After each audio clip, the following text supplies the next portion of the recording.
तो दोस्तों आज हो गया है 1 मई 2020 शुक्रवार का दिन। बात करेंगे आज के मुख्य समाचार, टू द ब्रेकिंग न्यूज, बड़ी खबरें और केवल काम की खबरें, अलग अलग राज्यों से आई हुई बेहद ही महत्वपूर्ण और काम की खबरें। किसान भाइयों के लिए बहुत ही बड़ा अपडेट निकल कर आया है, साथ ही सरकारी कर्मचारियों के लिए भी बड़ी खबर, बिजली बिल माफ होने को लेकर बड़ी खबर आ रही है। इसके अलावा कॉलेज के विद्यार्थियों के लिए भी बड़ा अपडेट निकल कर आया है। सरकारी नौकरी को लेकर बड़ी खबर आ रही है, साथ ही सरकार भत्ता देगी, इसको लेकर भी बड़ी खबर। राशन कार्ड को लेकर बड़ा अपडेट आया है, मकान मालिकों के लिए भी बड़ी खबर आई है। लॉकडाउन को लेकर बड़ा अपडेट जानेंगे और साथ ही हम जानेंगे अलग अलग राज्यों से आई हुई बेहद ही महत्वपूर्ण और काम की खबरों की जानकारी का अपडेट लेंगे। पूरा वीडियो ध्यान से देखिए आखिर तक, क्योंकि एक एक खबर जो है वो सेलेक्ट करके लाई गई है। वीडियो की शुरुआत करेंगे आपके एक प्यार भरे से लाइक के साथ। इस वीडियो पर एक प्यार भरा सा लाइक कर दीजिए और हाँ दोस्तों, इस वीडियो को ज्यादा से ज्यादा अपने दोस्तों तक भी पहुंचाइए। शेयर वाला बटन दबाइए ताकि इस वीडियो पर ज्यादा से ज्यादा व्यू जाए और आप लोगों को ऐसी ही काम की खबरों का वीडियो आपके मोबाइल पर हर रोज मिलता रहे। बिना टाइम विलंब किए चलते हैं आज की पहली बड़ी खबर की ओर। मौसम की जानकारी, संपूर्ण भारत का 1 मई 2020 का मौसम पूर्वानुमान हम जानेंगे। अगले 24 घंटों के दौरान पूर्वोत्तर भारत में हल्की से मध्यम बारिश के साथ ही कुछ स्थानों पर भारी प्री मानसून बरसात होने की संभावना है। इसी दौरान हिमाचल प्रदेश और उत्तराखंड में कुछ स्थानों पर हल्की से मध्यम बारिश हो सकती है। जम्मू कश्मीर, लद्दाख और उत्तरी पंजाब में कहीं कहीं हल्की बरसात हो सकती है। साथ ही केरल, आंतरिक तमिलनाडु, दक्षिणी आंतरिक कर्नाटक में भी कुछ स्थानों पर हल्की से मध्यम प्री मानसून की बरसात हो सकती है। इसके अलावा दक्षिणी कोंकण और गोवा, दक्षिणी मध्य महाराष्ट्र, उत्तरी मध्य प्रदेश और तेलंगाना में 1-2 स्थानों पर गर्जना के साथ हल्की बारिश की संभावना है। इसके अलावा राजस्थान में भी 1-2 स्थानों पर हल्की बरसात हो सकती है। मौसम की जानकारी के बाद अगली बड़ी खबर की ओर रुख करते हैं। दोस्तों, देश और दुनिया में वायरस को लेकर क्या अपडेट चल रहा है, आइए जान लेते हैं। स्वास्थ्य मंत्रालय की ओर से जारी ताजा आंकड़ों के मुताबिक भारत में वायरस संक्रमित लोगों की संख्या 33,610 हो गई है। पिछले 24 घंटों में वायरस के 1873 नए मामले सामने आए हैं। 67 लोगों की जान चली गई है। वहीं देश में वायरस से अब तक 1075 लोगों की जान जा चुकी है और साथ ही 8,373 लोग इस बीमारी से ठीक हो चुके हैं। देश के बाद बात कर लेते हैं दुनिया में वायरस को लेकर क्या अपडेट चल रहा है। आप देख सकते हैं दुनिया में वायरस से अब तक 32,32,993 लोग संक्रमित हैं। 2,28,520 लोगों की जान जा चुकी है, जबकि 10,07,653 लोग इस बीमारी से ठीक हो चुके हैं। वहीं दोस्तों खबर है कि चीन की भूमिका को लेकर डोनाल्ड ट्रंप हर हाल में जांच कराना चाहते हैं। अमेरिका में 60,000 से ज्यादा लोगों की इस वायरस की वजह से जान जा चुकी है और 10,64,572 संक्रमित लोगों की संख्या अमेरिका में बताई जा रही है। वही दोस्तों बात करेंगे अगले बड़ी खबर की ओर। महाराष्ट्र में वायरस संक्रमित लोगों का आंकड़ा 10,000 के पार चला गया है। साथ ही मुंबई में वायरस के 7,061 लोग संक्रमित हैं। महाराष्ट्र में इस वायरस की वजह से 459 लोगों की जान जा चुकी है। ये तमाम आंकड़े गुरुवार शाम तक स्वास्थ्य मंत्रालय की ओर से जारी ताजा आंकड़े हैं। अब आगे बढ़ते हैं दोस्तों अगले बड़ी खबर की ओर। गृह मंत्रालय ने कहा है कि ट्रकों की आवाजाही के लिए किसी विशेष पास की आवश्यकता नहीं है। गृह मंत्रालय ने याद दिलाया है कि लॉकडाउन के दौरान ट्रकों की अंतर्राज्यीय आवाजाही के लिए किसी विशेष पास की जरूरत नहीं है। माल ले जाने वाले या डिलीवरी के बाद लौटने वाले ड्राइवरों के लिए लाइसेंस ही पर्याप्त है। एक पेज के आदेश में कहा गया है कि राज्यों को 2 ड्राइवरों के साथ सभी ट्रकों और अन्य मालवाहक वाहनों की आवाजाही की अनुमति देनी होगी और एक चालक को वैध ड्राइविंग लाइसेंस रखना होगा।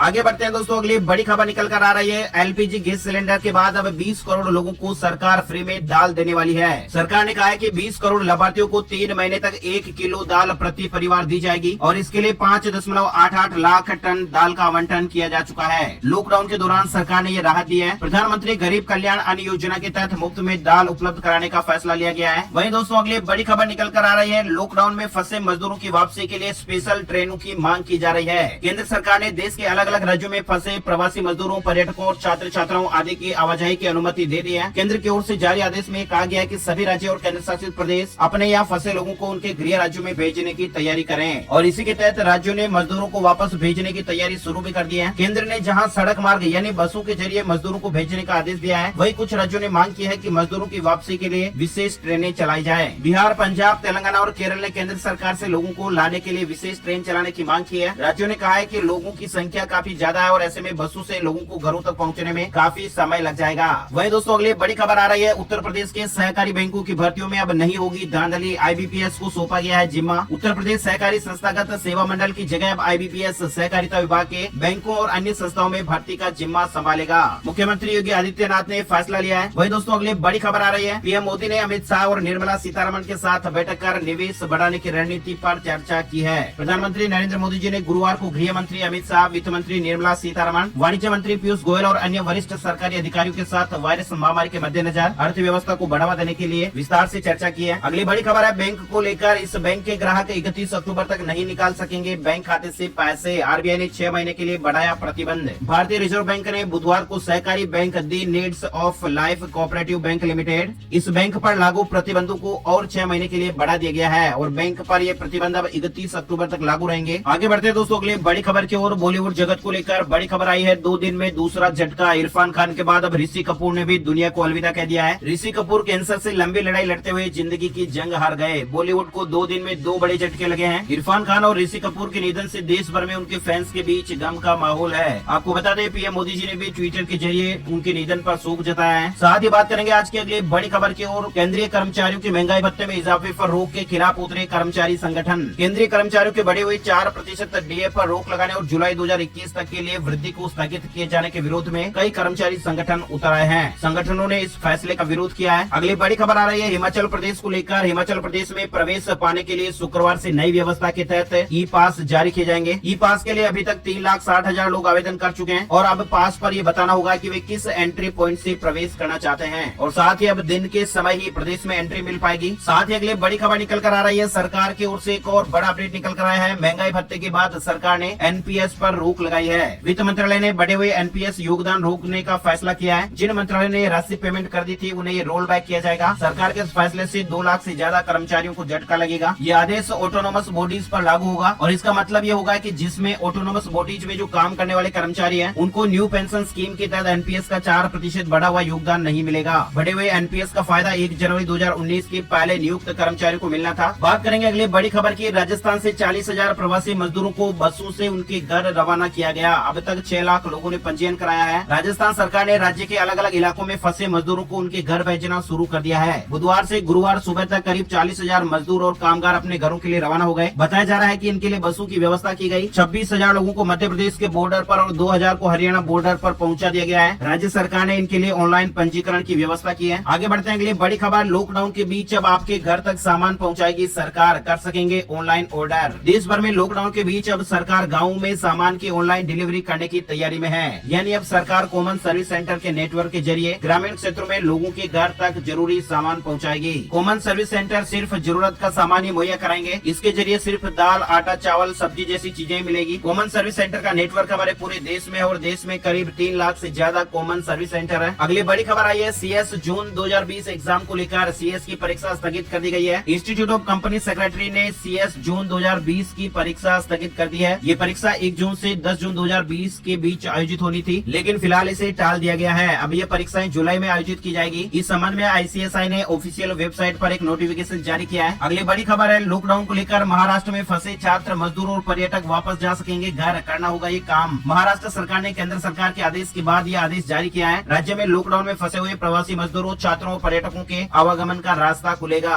महाराष्ट्र में फंसे हुए प्रवासी मजदूरों और दूसरे राज्यों के लोगों को बाहर भेजने और राज्य में आने से पहले प्रशासन से इजाजत लेनी होगी और सर्टिफिकेट हासिल करना होगा। महाराष्ट्र सरकार ने नोटिफिकेशन के साथ में फॉर्म भी जारी किया है। साथ ही अगली बड़ी खबर आ रही है। भारतीय मूल की लड़की ने दिया नासा के मार्स हेलीकॉप्टर को नाम और प्रतियोगिता में जीत हासिल की है। दरअसल अंतरिक्ष एजेंसी नासा के पहले मंगल हेलीकॉप्टर को नाम मिल गया है। यानी भारतीय मूल की लड़की ने नासा के मार्स जाने वाले पहले हेलीकॉप्टर को ये नाम दिया है और इसका श्रेय भारत के मूल की वनिजा रूपाणी को जाता है। प्रतियोगिता हुई थी, इसमें अल्बामा में रहने वाली जूनियर हाई स्कूल छात्रा रूपाणी को ये श्रेय मिला। रूपाणी ने ही प्रतियोगिता के जरिए विमान के लिए नाम सुझाया था, जिसे स्वीकार कर लिया गया। अगली बड़ी खबर है भड़काऊ हैशटैग रोकने की याचिका पर सीजेआई बोले ऐसे आदेश जारी नहीं कर सकते। भड़काऊ ट्विटर हैशटैग को रोकने के लिए लेकर दायर जनित याचिका पर सुनवाई करते हुए सुप्रीम कोर्ट के चीफ जस्टिस ने कहा कि हम ये कैसे कर सकते हैं, हम इस तरह के आदेश जारी नहीं कर सकते। ये तो ऐसा है कि लोग फोन पर गंदी बातें करते हैं तो MTNL को बंद करने के लिए कहा जाए। ऐसे में सीजेआई ने कहा है कि हम इस तरह के आदेश जारी नहीं कर सकते। साथ ही अगली बड़ी खबर निकल कर आ रही है। कर्नाटक में 4 मई से खुलेंगे IT कंपनियों के दफ्तर। राज्य सरकार ने मंजूरी दी है। देश के दक्षिण राज्य कर्नाटक में 4 मई से बिजनेस एक्टिविटी फिर से शुरू हो सकती है। राज्य सरकार ने इसकी तैयारी शुरू कर दी है। CNBC TV 18 की खबर के मुताबिक सरकार ने गुरुवार को कैबिनेट की बैठक के बाद ये जानकारी दी है। वायरस प्रभावित इलाकों को छोड़कर अन्य ग्रीन जोन में इसकी मंजूरी दी गई है, लेकिन कंपनियां 50% कर्मचारियों के साथ ही काम कर पाएगी। अगली बड़ी खबर देख सकते हैं। देश भर में फंसे छात्रों, तीर्थयात्रियों और पर्यटकों को वापस लाने की तैयारी में है केजरीवाल सरकार। दिल्ली के मुख्यमंत्री अरविंद केजरीवाल ने दिल्ली के बाहर फंसे छात्रों, तीर्थयात्रियों और पर्यटकों को दूसरे राज्यों से वापस लाने की तैयारी शुरू कर दी है। वहीं दोस्तों अगली बड़ी खबर आ रही है कोल इंडिया को लेकर। इस साल कोल इंडिया में 6,600 नौकरियां मिलेगी। कोयला मंत्री ने ट्वीट करके जानकारी दी है। अगली बड़ी खबर आई है UGC की गाइडलाइंस, परीक्षा और रिजल्ट के बारे में बड़ा अपडेट आप यहाँ पर देख सकते हैं। वायरस के चलते लागू किए गए लॉकडाउन से उपजे हालात के बीच ही शैक्षिक कैलेंडर को गति देते हुए विश्वविद्यालय विद्यालय अनुदान आयोग यानी यूजीसी ने अपनी गाइडलाइंस जारी कर दी है और इसके तहत देश की सभी यूनिवर्सिटी और उच्च शिक्षण संस्थानों में एग्जाम और एकेडमिक कैलेंडर के दिशा निर्देश जारी कर दिए गए हैं। यूजीसी की समिति की सिफारिशों के आधार पर तैयार गाइडलाइंस को मानव संसाधन विकास मंत्री रमेश पोखरियाल निशंक ने जारी किया है। जो महत्वपूर्ण अपडेट है वो आप यहाँ पर देख सकते हैं। यूजी और पीजी प्रोग्राम के डिग्री प्रोग्राम के आखिरी वर्ष के छात्रों की परीक्षा जुलाई में होगी, नतीजे अगस्त में आएंगे। और साथ ही ये भी है कि अगर वायरस से उपजे हालात नहीं सुधरते हैं तो दूसरे वर्ष के छात्रों को पूर्व सेमेस्टर के 50% अंक और इंटरनल असेसमेंट के 50% अंक के आधार पर ग्रेड मिलेंगे। वायरस का असर जिन शहरों में कम या फिर खत्म हो गया है वहाँ जुलाई में पहले और दूसरे वर्ष के छात्रों की परीक्षा आयोजित की जाएगी। तो इस तरह से ये 10-11 तरह की गाइडलाइंस है वो आप स्क्रीन पर देख सकते हैं। इसके अलावा कल वाले वीडियो में हमने आपको एकेडमिक सत्र 2020-21 को लेकर जो गाइडलाइंस थी उसके बारे में भी बताया था। ये जानकारी भी आपको स्क्रीन पर दिखाई गई है, आप देख सकते हैं। अगली बड़ी खबर आ रही है दोस्तों, गरीबों को खाना खिलाने के लिए राजस्थान के किसान ने दान कर दी जीवन भर की कमाई, 50 लाख रुपए खर्च कर दिए, आप देख सकते हैं। राजस्थान के जोधपुर जिले के किसान रामनिवास मांडा ने लॉकडाउन के दौरान गरीबों को खाना खिलाने के लिए 50 लाख रुपए की अपनी जीवन भर की कमाई को दान कर दिया है। उन्होंने 83 ग्राम पंचायतों के कुल 8,500 परिवारों में राशन बांटा है। इनकी मेहनत और इनके जज्बे को सलाम करते हैं और इनके दिल में जो दया है उसको लेकर दोस्तों इस वीडियो पर एक लाइक तो यहाँ पर जरूर बनता है। बात करेंगे दोस्तों आज की अगली बड़ी खबर की। देश की सबसे बड़ी टेलीकॉम कंपनी रिलायंस जियो का मुनाफा 177% बढ़कर 2331 करोड़ रुपए हो गया है। आपको बता दें रिलायंस जियो सभी यूजर्स को फ्री में 2 GB डेटा दे रहा है, रेंडमली दिया जा रहा है। आप भी अपने माई जियो ऐप में जाकर 2 GB फ्री डेटा के बारे में जानकारी ले सकते हैं। अगर आपको अभी नहीं मिला है तो उम्मीद कीजिए कि आपको बहुत ही जल्द मिल जाएगा। साथ ही दोस्तों अगली बड़ी खबर आ रही है, BMW ने डॉक्टरों के लिए एक स्पेशल सर्विस की शुरुआत की है और ये फ्री में सुविधा मिलेगी। लग्जरी कार बनाने वाली जर्मनी की प्रमुख कंपनी BMW ने गुरुवार को अपने डॉक्टर ग्राहकों के लिए विशेष सेवा शुरू करने की जानकारी दी है। कंपनी देश भर में फैले अपने डीलरों के साथ मिलकर BMW कार रखने वाले डॉक्टरों के वाहनों का इंजन ऑयल फ्री में बदलेगी। इस तरह की खबर है। अगली बड़ी खबर आई है राजस्थान से। राजस्थान में सरकार ने आबकारी शुल्क 10% बढ़ा दिया है। राजस्थान सरकार ने शराब पर आबकारी शुल्क में 10% की बढ़ोतरी कर दी है। राज्य के वित्त विभाग ने बुधवार को शुल्क बढ़ाने के लिए एक अधिसूचना में संशोधन करने के आदेश जारी किए हैं और इसकी वजह से फिर शराब के जो रेट है वो महंगे हो जाएंगे। साथ ही अगली बड़ी खबर आ रही है, हरियाणा को लेकर 20 मई तक घोषित किया जाएगा 10वीं का रिजल्ट। लॉकडाउन के बाद छुट्टियों में कटौती होगी, शिक्षा मंत्री कंवरपाल ने इसके संकेत दिए हैं। साथ ही अगली बड़ी खबर निकल कर आ रही है, हिमाचल में बिना सरचार्ज बिजली बिल जमा करवाने की छूट बढ़ाई गई है। 30 अप्रैल तक बिजली बोर्ड ने बिना सरचार्ज बिल जमा करवाने की छूट को कुछ दिनों के लिए और बढ़ा दिया है। साथ ही बिजली बोर्ड ने आगामी 6 महीने तक बिजली बिलों को ऑनलाइन जमा करवाने के लिए प्रति बिल 10 रुपए की छूट भी देने का ऐलान किया है। अगली बड़ी खबर आ रही है दोस्तों, अन्य राज्यों में फंसे उत्तराखंड के लोगों की वापसी के लिए जारी हुआ एक लिंक और फोन नंबर यानी एक वेबसाइट जारी की गई है जहां पर अप्लाई किया जा सकता है और इसमें अप्लाई करने वाले का पंजीकरण होगा और फिर घर वापसी की प्रक्रिया शुरू की जाएगी।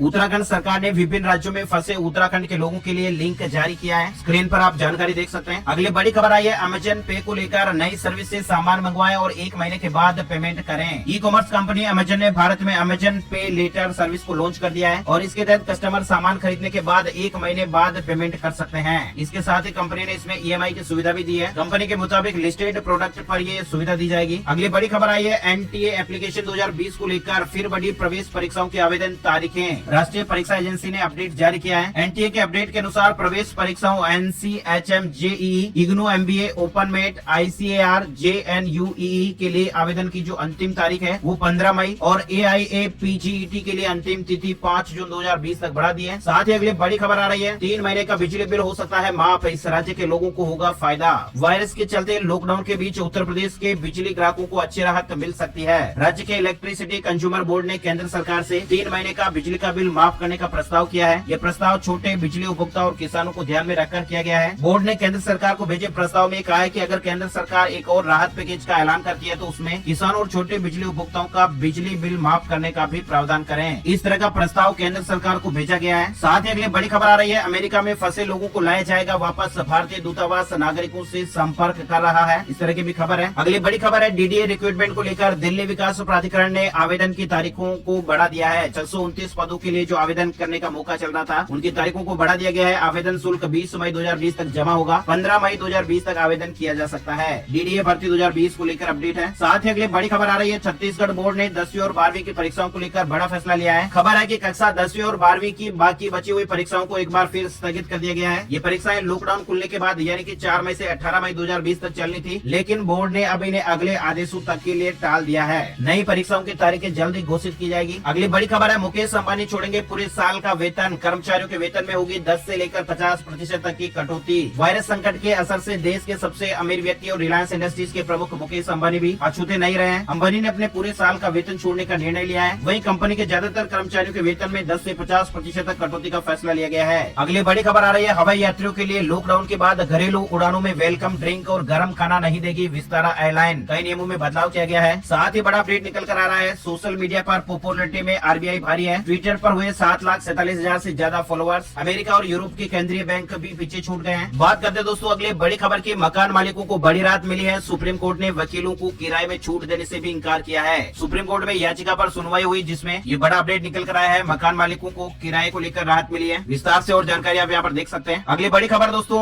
धान की खेती न करने पर 2,000 रूपए भत्ता दे रही है हरियाणा सरकार। देश भर में गेहूं की कटाई के बाद किसान धान की फसल बोने की तैयारी में है और इसी बीच सूबे की सरकार ने कुछ इलाकों के किसानों को कहा है कि यदि वह धान की फसल नहीं उगाते हैं तो उन्हें 2,000 रूपए प्रति एकड़ की रकम दी जाएगी। और ये जो रकम है वो आपको पीएम किसान सम्मान निधि योजना के अलावा ये फायदा मिलेगा, यानी 2,000 रूपए एक्स्ट्रा मिलेंगे। धान न लगाने पर 2,000 रूपए की स्कीम को 7 जिलों के 7 ब्लॉक में लागू किया गया है। ये जिले हैं सोनीपत, करनाल, यमुनानगर, कुरुक्षेत्र, अम्बाला, कैथल और जींद। सरकार ने किसानों से अपील की है किसान इन इलाकों में धान की फसलों के बजाय दलहन की खेती करें जिससे पानी की ज्यादा जरूरत नहीं होती है। अगली बड़ी खबर है 8 लाख कर्मचारियों को राहत, अब मिलेगी पूरी सैलरी। राजस्थान सरकार ने कार्मिकों को बड़ी राहत देते हुए अप्रैल महीने के वेतन में कटौती नहीं करने का निर्णय लिया है। सरकार आईएएस से लेकर चतुर्थ श्रेणी तक के सभी कार्मिकों को अप्रैल का पूरा वेतन देगी। इस तरह की खबर है। अगली बड़ी खबर आ रही है दोस्तों, बड़ी खबर, लॉकडाउन के बीच 7 लाख लोग काम पर लौटे हैं। 4 घंटे के ओवर टाइम का देना होगा दोगुना शुल्क। चंडीगढ़ न्यूज अपडेट में आप देख सकते हैं लॉकडाउन के बीच 7 लाख से अधिक कर्मचारी हरियाणा के ईंट भट्टों और उद्योगों में काम पर लौट आए हैं। मुख्यमंत्री मनोहर लाल खट्टर के मुताबिक जो उद्योग सोशल डिस्टेंसिंग का पालन करते हुए अपने 50% मजदूरों के साथ काम करने के लिए आगे आएंगे उनमें 8 घंटे के बजाय 12 घंटे तक काम भी लिया जा सकता है। बशर्ते कि फैक्ट्री एक्ट 1948 की धारा 59 के तहत उद्यमियों को 4 घंटे के ओवर टाइम का दोगुना वेतन देना होगा। हरियाणा को लेकर ये अपडेट जानकारी है। बात करते दोस्तों gold price today, silver price today update को लेकर 30 अप्रैल 2020 को सोने चांदी की ताजा रेट अपडेट आप देख सकते हैं। गुरुवार को सोना 60 रूपए की बढ़त के साथ 45,964 रूपए प्रति 10 ग्राम पर रहा। वहीं चांदी 42,300 रूपए प्रति किलोग्राम के भाव पर रही। ये ताजा अपडेट आप India Boolean and jewellers association की वेबसाइट पर भी देख सकते हैं। तो दोस्तों इस खबर के साथ ही आज के मुख्य समाचार यही समाप्त हुए। हर तरह की ताजा खबर और काम की जानकारी देखते रहने के लिए वीडियो के नीचे जो लाल बटन है उसे दबा दीजिए। इस वीडियो पर लाइक कीजिए और ज्यादा से ज्यादा अपने दोस्तों के साथ शेयर कीजिए। आपका बहुत बहुत धन्यवाद। जय हिंद, जय भारत, वंदे मातरम।